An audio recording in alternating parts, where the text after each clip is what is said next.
नमस्कार दोस्तों, स्वागत है आपका हमारे चैनल पीसीएस स्टडी में। फ्रेंड्स, इस वीडियो में मैं बात करूंगा कि यूपी पीसीएस के ये जो शार्ट नोट्स है उसको किस तरीके से बनाएं। जो भी नए एस्पिरेंट हैं, कई बच्चों ने डिमांड भी की थी कि सर शार्ट नोट्स को किस किस तरह से बनाया जाए और कैसे बेहतर शार्ट नोट्स बनाया जा सकता है, ताकि जो अंतिम का समय होता है उसमें हम जो शार्ट नोट्स है उसको अच्छे से रिवाइज कर सकें। फ्रेंड्स, इसमें मैं सारा कुछ डिस्कस करूंगा कि किस तरीके से आपको शॉर्ट नोट्स बनाना चाहिए, ताकि आपका शॉर्ट नोट्स ना केवल शॉर्ट हो बल्कि जो है आपको आसानी से याद भी हो सके। क्योंकि कई बार क्या करते हैं, शॉर्ट नोट्स की जगह एक बहुत बड़ी पुस्तक बना देते हैं, बहुत बड़ी बुक बना देते हैं और बाद में वो पढ़ने का मन नहीं करता है। तो कम से कम शॉर्ट नोट्स का मतलब है कि उसको हर एक सब्जेक्ट में जो बहुत ज़्यादा से ज़्यादा 20 से 25 पेज होने चाहिए, इससे ज़्यादा नहीं होने चाहिए। ठीक है, शॉर्ट नोट्स का मतलब ये होता है। बाकी जो अदर नोट्स होते हैं, जैसे कोचिंग का नोट्स हो गया, वो सब आपका बल्कि नोट्स होता है, उसको आप कम समय में रिवाइज नहीं कर सकते हैं। शॉर्ट नोट्स का सबसे बड़ा फ़ायदा यही होता है कि अंतिम के समय में फ्रेंड्स क्या होता है, जब आपके पास कम टाइम बचे हुए होते हैं, वहाँ पे जब मेंस देने आप जाते हैं, तब उस टाइम आप कम से कम समय में उसको रिवाइज कर पाते हैं। तो शॉर्ट नोट्स उस जगह पे काफ़ी ज़्यादा उपयोगी साबित होता है। तो आज मैं बात करूंगा कि किस तरीके से शॉर्ट नोट्स बने। और फ्रेंड्स, आप चैनल पे नए हैं तो चैनल को सब्सक्राइब कर दीजिए और लाइक करिए और साथ ही अपने फ्रेंड्स को शेयर करिए। साथ ही टेलीग्राम का लिंक नीचे दिया हुआ, अगर आपको जुड़ना है चैनल से तो वहाँ पे 1-to-1 जो डिस्कशन होता है, कई बच्चे हैं जो डायरेक्ट उनकी जो क्वेरी होती है, समस्या होती है, वहाँ पे आप जो है जुड़ के पूछ सकते हैं। ठीक है, अब मैं बात करूंगा फ्रेंड्स यहाँ पे जो है शॉर्ट नोट्स के लिए आप क्या किस तरह से आपको अप्रोच रखना है। तो सबसे पहले तो फ्रेंड्स, सबके पास स्टैंडर्ड बुक होती है, कोचिंग का एक नोट्स होता ही है ज़्यादातर बच्चों के पास। तो सबसे पहले तो आपके पास सिलेबस होना चाहिए। ये मैंने हर बार वीडियो में बताया हुआ है, फिर से मैं बता रहा हूँ, सिलेबस अगर आपके पास है तो आपका आधा काम आसान हो जाता है। तो उसमें से कीवर्ड उठाना है, और जो कीवर्ड उठाना है उसको देखना है कि सबसे पहले आप स्टैंडर्ड बुक अगर आपके पास है, अगर नहीं है तो कोई बात नहीं, बट अगर आपके पास है तो वहाँ से आप जैसे कोई भी टॉपिक है तो उसका जो जो भी कीवर्ड है उसका डिफिनीसन, सबसे पहले आपको ये देखना है कि एक आंसर में क्या क्या होता है। एक आंसर में आपका इंट्रो होता है, ठीक है, मेन बॉडी होती है, कंटेंट, मेन बॉडी और साथ में कंक्लूजन। ये तीन चीज़ों की ज़रूरत होती है। इस वजह से जब आप शार्ट नोट्स बनाएंगे तो इस चीज़ का ध्यान जरूर रखेंगे कि आप जो नोट्स बना रहे हैं, क्या आपके पास उस सिलेबस का जो भी सिलेबस का पॉइंट है, उसका आपके पास कंक्लूजन है, उसका आपके पास इंट्रोडक्शन है, मेन बॉडी में आप क्या लिखेंगे।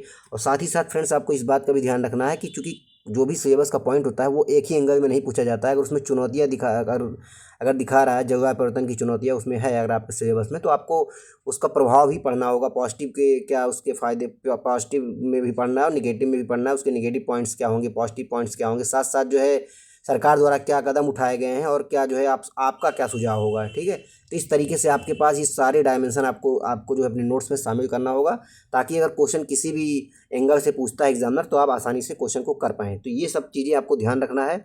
और अब यहाँ देखते हैं, सबसे पहले आप स्टैंडर्ड बुक देखेंगे या आपके पास कोचिंग का मटेरियल होगा, दोनों में से कोई एक है तो आपको ये ज़रूर होना चाहिए आपके पास, कोई कोचिंग का नोट्स या स्टैंडर्ड बुक। ठीक है, और पीवाईक्यू कोचिंग, मतलब इसमें से आप देख सकते हैं पीवाईक्यू के क्वेश्चन, कोई भी पीवाईक्यू किसी भी संस्था की घटना चक्र की दृष्टि की, वो आपके पास होना चाहिए। आईएएस की व पीसीएस की घटना चक्र का भी ठीक रहती है, आप देख सकते हैं, या यूथ पब्लिकेशन कोई भी एक हो। और टॉपर की कॉपी, ये आप जो है टॉपर कॉपी आप जो है दृष्टि या विजन की वेबसाइट से भी देख सकते हैं। आईएएस वाले जो आंसर लिखते हैं वहाँ से भी कुछ कंटेंट, कुछ डेटा सीट आप उठा सकते हैं। तो इन तीनों चीज़ों को आप जब अध्ययन करेंगे, हालांकि ये एक दिन में नहीं हो सकता टॉपर की कॉपी का, बट आप जैसे जैसे आप अपना नोट्स बनाएंगे, बीच बीच में आपको क्या होगा कि जो जिस टॉपिक पे आप नोट्स बना चुके होंगे वहाँ पे आगे अगर आप ध्यान देंगे। इसी वजह से मैं कहता हूँ हमेशा आपको कि आप सिलेबस का पॉइंट जरूर याद रखें, क्योंकि जब आपको सिलेबस का पॉइंट याद रहेगा तो आपको इस बात में जब कोई भी नई चीज़ पढ़ेंगे तो आपको ये बात तुरंत स्ट्राइक करेगी वहाँ पे कि ये हमारे सिलेबस का पॉइंट है, तो ये चीज़ हम वहाँ पे ऐड ऑन कर सकते हैं, ये बहुत अच्छी चीज़ है। तो कब आप इसको समझ पाएंगे, जब आपको सिलेबस याद रहेगा। ठीक है, तो इस चीज़ का ध्यान रखेंगे। तो A4 साइज में आपको नोट्स बनाना है अपना। तो जैसे कोई भी पॉइंट आ गया, जगह परिवर्तन मान लीजिए उदाहरण के स्वरूप में, तो आप सबसे पहले उसका क्या लिखेंगे, उधर जो है डिफिनीशन, उसके बाद उसका जो है जो मेन बॉडी है वो, कि उसके पॉजिटिव निगेटिव और जो भी उसके इफेक्ट हैं निगेटिव और पॉजिटिव, ये सारा कुछ लिखेंगे। सरकार द्वारा क्या उपाय किया जा रहा है, ये सारा चीज़ें आप कीवर्ड में लिखेंगे। ठीक है, और हालांकि पहले आपको उसको ओवरऑल पूरे अच्छे तरीके से पढ़ना है, पहले आपको उस टॉपिक को अच्छे से समझ लेना है। जब आप टॉपिक को अच्छे से समझ लेंगे तभी आप उसको शॉर्ट नोट बना पाएंगे, वरना आपको शॉर्ट नोट बनाने की कोई ज़रूरत नहीं है। अगर आप ऐसे ही समझ जा रहे हैं, ठीक है, कि हाँ मुझे याद रहेगा, तो शॉर्ट नोट्स की कोई ज़रूरत नहीं। ऐसे कई टॉपर्स मैंने देखे जिन्होंने शॉर्ट नोट बनाया ही नहीं था। ठीक है फ्रेंड्स, तो इस चीज़ को आप ध्यान रखिएगा। तो आप शॉर्ट नोट्स तब तो बनाते हैं तो आप इसी चीज़ का ध्यान रखते हैं कि जो आपका कीवर्ड है, जैसे आप कोई कोचिंग का मटेरियल आप परचेज करके लाते हैं तो आप उसको पढ़ेंगे, कोई टॉपिक आप पढ़ेंगे तो उसमें सब चीज़ें तो आपको ऐड वो जो है नोट नहीं करना है कि जैसे टू द पूरा वाक्य सहित, जो उसका हर हर हर एक जो है पॉइंट है, उसका जो कीवर्ड है उसको अपने नोट्स में शामिल करना है। ठीक है, अभी मैं बताऊँगा कि कीवर्ड क्या क्या उसमें, जैसे उसके साथ ही फ्रेंड्स पीवाईक्यू के क्वेश्चन जो भी अभी तक 2018 से 2023 तक जितने भी क्वेश्चन आए हुए हैं यूपी पीसीएस में, और साथ साथ आईएएस में जो जो थोड़ा इजी लेवल के क्वेश्चन होते हैं आईएएस में, वो भी पीसीएस में आ रहे हैं। तो उनके जो क्वेश्चन आ रहे हैं ये आप देखेंगे कि वो जो क्वेश्चन आ रहे हैं वो सिलेबस का, जो भी सिलेबस का पॉइंट आप कवर करेंगे तो आप इस चीज़ को देखेंगे कौन कौन से क्वेश्चन उस टॉपिक से आए हुए हैं। सारे क्वेश्चन को एक पेज पर नोट कर लेंगे और उसका प्रैक्टिस करेंगे, और आपको ये समझ में भी आ जाएगा कि जो क्वेश्चन आया है इस टॉपिक से वो किस किस एंगल में पूछा गया है। ठीक है, कभी चुनौतियाँ पूछता है या कभी किसी और तरीके से घुमा के क्वेश्चन पूछा गया है। तो जब आपके पास सारे क्वेश्चन होंगे उस सिलेबस के उस पॉइंट का, तो तब आप अच्छे से नोट्स को बना सकेंगे और समझ भी सकेंगे कि क्या क्या पूछा जा रहा है। इसी वजह से मैं कह रहा हूँ पीवाईक्यू क्वेश्चन को जरूर पढ़ें, इससे आपको समझ में आएगा कि कौन सा टॉपिक सिलेबस का सबसे ज़्यादा इंपॉर्टेंट है। उसके बाद टॉपर कॉपी मैंने बता दिया, यहाँ से जैसे आप जब टॉपर कॉपी पढ़ेंगे कोई भी डिफिनीशन जैसे बहुत अच्छी मिल गई, हो सकता है कि आपको यहाँ स्टैंडर्ड बुक में कोचिंग के नोट्स में ना मिले उतना अच्छा स्टैंडर्ड बुक, स्टैंडर्ड वो जो है डिफिनीशन या कोई फैक्ट, वो आप यहाँ से अगर जो अच्छा चीज़ मिलता है जो चीज़ आप, तो आप अपने सिलेबस के उस जगह पे उसको जाके क्या करेंगे, चिपका देंगे या तो आपको वहीं पर नोट कर देंगे। इसी वजह से A4 साइज में पेपर में नोट्स बनाने से फ़ायदा यही होता है कि आप जो है नोट्स जो A4 साइज का पेपर अगर आपका भर जाता है तो वहाँ पर नेक्स्ट पेज आप ऐड कर सकते हैं। इसी वजह से A4 साइज के पेपर में बनाने के लिए नोट्स कहा जाता है, ताकि आपको कुछ नई चीज़ मिलती है तो आप उसको आप वहाँ पर ऐड ऑन करें। तो इस तरीके से आप तीनों चीज़ का यहाँ पर सहारा लेंगे और अपना एक कॉम्प्रहेंसिव एक जो है एक से दो पेज में किसी एक जो भी एक टॉपिक है आपका फ्रेंड्स, तो उसका जितने भी डायमेंशन है वो एक से दो पेज में ही होना चाहिए। ऐसा ना हो कि एक सिलेबस का कोई पॉइंट है 5-6 पेज में आपका सारा नोट्स कंप्लीट हो रहा है।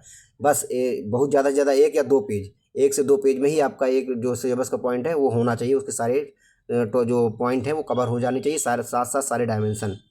उसके बाद हम लोग आगे देखते हैं फ्रेंड्स, और इसमें फ्रेंड्स आप देख सकते हैं शॉर्ट नोट्स में क्या लिखना है। ठीक है, ये जो है सबसे पहले मैंने बता दिया था कि फर्स्ट रीडिंग करेंगे बुक की या जो आपके नोट्स है, तो उसमें जो बेटर आपको लगेगा डिफिनीशन जो अच्छी होगी, जहाँ भी पढ़ रहे हैं, जो हो सकता है कोचिंग का जो मटेरियल है वहाँ पे डिफिनीशन ज़्यादा अच्छी दी गई हो, या हो सकता है कि किताब में अच्छी हो, जिसमें अच्छा ऑथेंटिक थोड़ा दिया हो वहीं से आपको वो डिफिनीशन ऐड करनी है। नोट्स में अच्छा नहीं तो उसको काट देंगे। ठीक है, अगर कहीं दोनों में अच्छा नहीं है, अगर आपने कहीं टॉपर कॉपी पढ़ी वहाँ आपको अच्छा लग रहा है कि यहाँ पे जो इसका डिफिनीशन है बहुत अच्छा है, तो वहाँ से ऐड डाउन करेंगे, जरूरी नहीं है। इसी वजह से मैंने कहा जो बेटर होगा वहीं से आप नोट करेंगे। साथ में पीआईक्यू को आपको अच्छे से पढ़ना है और सिलेबस को देखते हुए पढ़ना है कि ये जो पॉइंट है, जो सिलेबस का पॉइंट है वो जो है पीआईक्यू जो आया हुआ है कहाँ से है। ठीक है, तो आप समझ पाएंगे कि हमारा जो भी पीआईक्यू क्वेश्चन आ रहा है सिलेबस के किस पॉइंट से आ रहा है, तो साथ साथ वो क्वेश्चन भी आपका कवर होता चलेगा और आपको पीआईक्यू भी तैयार करने की जरूरत नहीं पड़ेगी। इस वजह से मैं कह रहा हूँ साथ साथ पीआईक्यू भी देखते चले। और उसके बाद फ्रेंड्स टॉपर कॉपी मैंने बता ही दिया अभी पीछे कि उसमें जो भी गुड कंटेंट आपको लगता है अच्छा कि यहाँ से जो है ये बहुत ही अच्छा पॉइंट है, उसको अपने नोट्स में ऐड ऑन करेंगे। और ये हमेशा से ही A4 साइज में ही नोट बनाएं फ्रेंड्स, ये काफ़ी ज़्यादा फायदेमंद रहता है क्योंकि वहाँ पे आप नए नए पेज को ऐड कर सकते हैं। अगर आपका कोई डिफिनीशन है आपने नोट करके रख लिया हुआ है और बहुत अच्छी नहीं है, बाद में आपको चेंज भी करना है, मान लीजिए बाद में आपको कोई बहुत अच्छी डिफिनीशन या बहुत अच्छा फैक्ट मिल जाता है, तो आप क्या कर सकते हैं उस पेज को हटा दीजिए वहाँ पे, और दूसरे पेज में आप जो भी आपने नोट किया था वहाँ पे नई नई डिफिनीशन के साथ ऐड कर दीजिए। ठीक है, उस पेज को फाड़ के फेंक दीजिए, ये फ़ायदा होता है। इसी वजह से मैंने कहा कि बाद में भी अगर आप कुछ पढ़ रहे हैं, जरूरी नहीं है कि आप फर्स्ट टाइम जो आप अपना नोट्स बना रहे हैं वो बहुत ही बेहतर होगा, हो सकता है उसमें कुछ कमियाँ हो, तो वो धीरे धीरे फ्रेंड्स ये सतत अभ्यास से आएगा, वो धीरे धीरे करके आपका इंप्रूव हो जाएगा। जब आप पढ़ते रहेंगे आंसर लिखते रहेंगे तो आप खुद ही समझ जाएंगे कि हाँ इससे अच्छी डिफिनीशन ये है, इससे अच्छी डिफिनीशन तो उस टॉपर की कॉपी में थी, या ये वाला पीआईक्यू में जो आंसर दिया हुआ है यहाँ पे ये बहुत अच्छा है, यहाँ पे ये अच्छा डायग्राम बना हुआ है, तो उसको आप समय के साथ अपने नोट्स में ऐड ऑन करते रहेंगे, तो इस तरीके से आपका एक बहुत ही अच्छा नोट्स बन जाएगा। और उसके बाद फ्रेंड्स देख सकते हैं उदाहरण के रूप में, जैसे मान लीजिए भारत में जलवायु परिवर्तन हुआ उसकी चुनौतियाँ, ये क्वेश्चन है। ठीक है, और आपके सिलेबस में ये पॉइंट है, तो आप सोच लीजिए ये चुनौतियों पे क्वेश्चन आया हुआ है, क्या पता क्वेश्चन जो पूछे दोबारा तो उसमें प्रभाव पूछे। इसी वजह से मैंने कहा सारे डायमेंशन में आपको ऐड करना। उसके जलवायु परिवर्तन के पॉजिटिव पॉइंट भी होते हैं, ये चीज़ आप ध्यान रखिएगा। बहुत लोग उसके नेगेटिव पॉइंट ही देखते हैं। कहीं कहीं पे क्या होता है कि जहाँ पे सूखा की प्रवृत्तियाँ थी तो वहाँ पे सूखा प्रवण, जहाँ पे बहुत सूखा प्रवण क्षेत्र होता था तो वहाँ पे ऐसी अनुकूल स्थितियाँ बन गई कि वहाँ पे ऐसी कृषि हुई जो कि वहाँ के संसाधनों के जो है व्यक्ति जो थे, जो कृषक थे, उनके लिए काफ़ी ज़्यादा फायदेमंद भी साबित हुई है। जैसे यूरोप वगैरह में कई ऐसे एग्जाम्पल देखे गए हैं।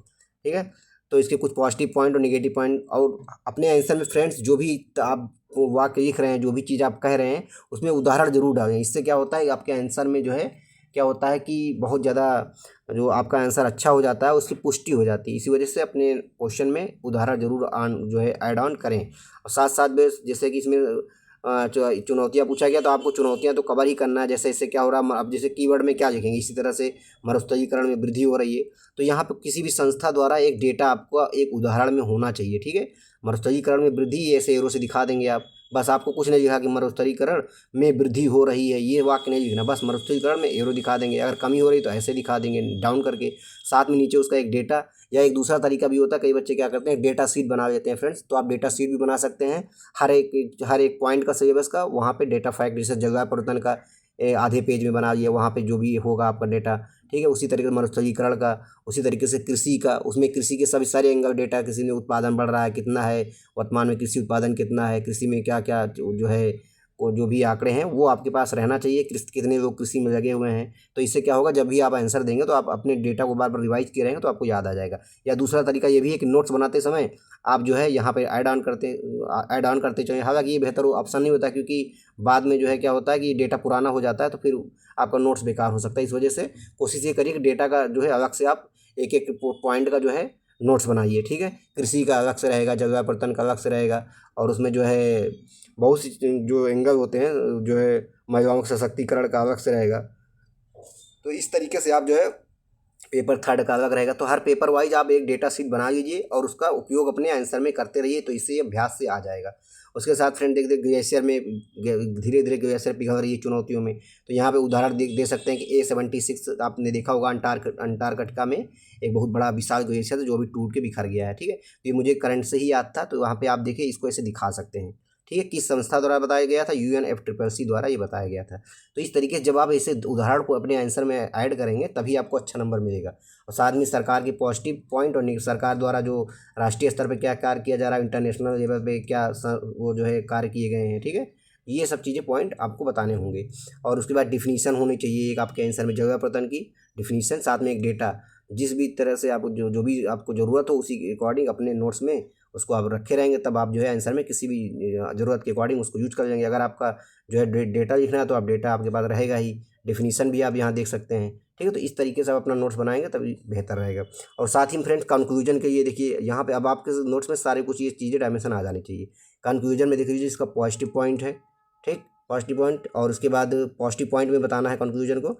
तो उसमें जैसे SDG 13, ठीक है, SDG गोल 13 को आप बता दीजिए कि अतः भारत सरकार द्वारा जलवायु परिवर्तन की दिशा में SDG 13 को प्राप्त करने की दिशा में काफ़ी महत्वपूर्ण प्रयास किए जा रहे हैं। इस तरह से आप बता सकते हैं। या आप बता सकते हैं कि दूसरा कीवर्ड देख सकते हैं कि राष्ट्रीय जलवायु मिशन, राष्ट्रीय जलवायु मिशन कार्यक्रम के साथ भारत 8 लक्ष्यों को बहुत तेज़ी के साथ प्राप्त कर लेगा। ठीक है, 8 लक्ष्य निर्धारित किए गए हैं राष्ट्रीय जलवायु मिशन के तहत। 2008 में ये आया हुआ था, ये कई बार ये क्वेश्चन आता है। 2008 में ये योजना आई थी और इसमें जो है 8 लक्ष्य निर्धारित किए गए हैं, और इसमें 8 डिफरेंट जो है सेक्शन है।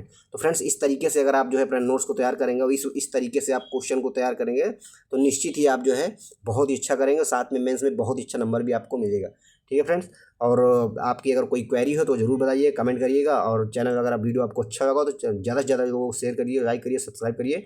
और हाँ फ्रेंड्स, अगर आप मेरे टेलीग्राम ग्रुप पे ऐड होना चाहते हैं, वहाँ पे डायरेक्ट आप जो है कोई भी क्वेरी हो, कोई भी क्वेश्चन हो आप पूछ सकते हैं। वहाँ पे कई बच्चे जुड़े हुए हैं। धन्यवाद।